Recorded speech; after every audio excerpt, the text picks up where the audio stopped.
Well, folks, this is it. The end. The final Thor volume by Donny Cates. And it's super confusing. It ends on a really confusing note. But I'm going to try to get into it. Also, while I say it's Donny Cates' last volume, he didn't actually write this volume. Torn Grunbeck wrote the volume. So technically, this is Torn Grunbeck's volume of Thor. And last volume of Thor. So that's funny. And as I said, it's super confusing because it has to do with time travel. My favorite plot device. So yeah, that's just fun. That's just perfect. So anyway, let's just get into it. The plot starts out after the events of the first one, where Thor sees Doom. This is just a image of Doom, so Doom isn't actually there. So he goes to his friend Valkyrie, and they go to Valhalla together to figure out why there's nobody in Valhalla anymore. Like, all the souls are gone, nobody's there, it's empty, and that's really weird. So they decide to go down to Hell, where Hell is at. And it's also empty except for these giant bird creatures that say weird stuff and sing and stuff. So yeah, they start fighting the birds because Odin and the hammer gets really pissed off at them and he just throws himself at the birds. It's really funny to see like this hammer just hitting birds and stuff like that. But he gets eaten up by a monster thing that steals the soul from the hammer. So now there's nothing inside of the hammer. So now Thor doesn't have the voice of an angry old man screaming at him. But he doesn't like that because it's really weird that his dad is gone. So he tries to get his dad from the monster that ate him. But that didn't really work out well. And they end up going to Latveria, where Doom actually comes into play. So you see, he's the one who took Hela because she's missing from Hell, along with all the souls. And he took all the souls, and he's using them to create a spell that can control all of people's minds. So there would be no free will. It's super weird and super confusing, but yeah, he basically did that. He manages to escape Thor, and Thor frees Hela, but that's not the end. Because Thanos, remember Thanos from the last volume? He's going through time, and he's trying to find a black seed of Galactus, because that's the thing that started the universe, and it's like the black Infinity Stone or whatever. So he goes back in time and fights Thor's grandpa, Bor. Yes, his name is Bor. That's... you could blame the Nordics for those types of names. So they fight, and Thor also goes back in time and meets his sister. Well, his sister goes back in time, who's like an adult, and he goes back in time to find Thanos, and they meet each other, and they go to fight Thanos. Also, Doom goes back in time, and he meets Thanos.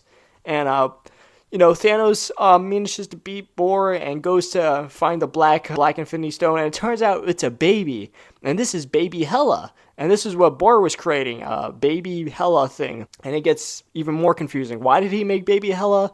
Why are they retconning Hela's backstory? I don't know. It doesn't matter. This series is ending. Who cares? Anyway, yeah. So it turns out it was baby Hela, not the black seed of the Galactus. And so Doom and Thanos fight because Doom doesn't want the baby Hela to die, while Thanos wants to kill the baby so he could get its power. And then Thor comes in and he also fights Thanos, while Thor's sister manages to save the baby, and the baby goes into the time stream and she like grows up and turns into a teenager from there. And it's really weird. And then they go back in time further. Well, they go forward in time where Thor and Loki were teenagers. And basically, Thor gives Hela to teenage Loki, and she's like, "Here, this is your daughter. Take care of her." Blah blah blah blah blah.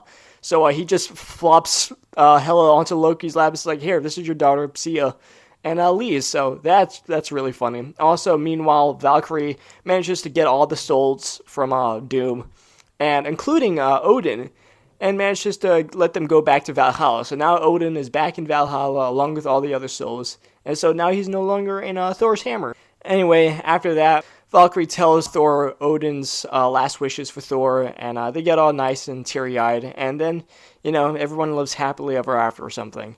That's the condensed version of the stories, like everything. As I said, it got really confusing. I had to read this a couple times to understand what the hell was going on. But it was okay, I guess. It's a really not a great ending, I guess. Especially with Donny Cates was what he was trying to like bring in with like Thanos with the black Infinity Gauntlet and a black Infinity Stone and Infinity Stones into Thor's hammer. Like he was going to do all that, but then he left because of the whole thing. And now we had this really anticlimactic ending to his story. and that's just really sad. I hate when that happens to creators, when they can't finish a story. You get other creators in to finish it for them, and it doesn't end well. It doesn't feel good. It doesn't feel earned, if that's the word I'm supposed to say. But yeah, this was it started out really great. The first three volumes pretty solid. Even the fifth volume and the first three volumes of the fifth volume, pretty solid stuff. And then it just kind of went downhill from there. And yeah, but hey, Al Ewing is doing Thor now, and his run is starting off pretty good. I'll probably make a video on that series once his run is finished. Hopefully, it'll go for 50 issues, similar to the Immortal Hulk run. But yeah, that's Donny Cates Thor. I hope you enjoyed the series. I certainly did. I enjoyed most of it.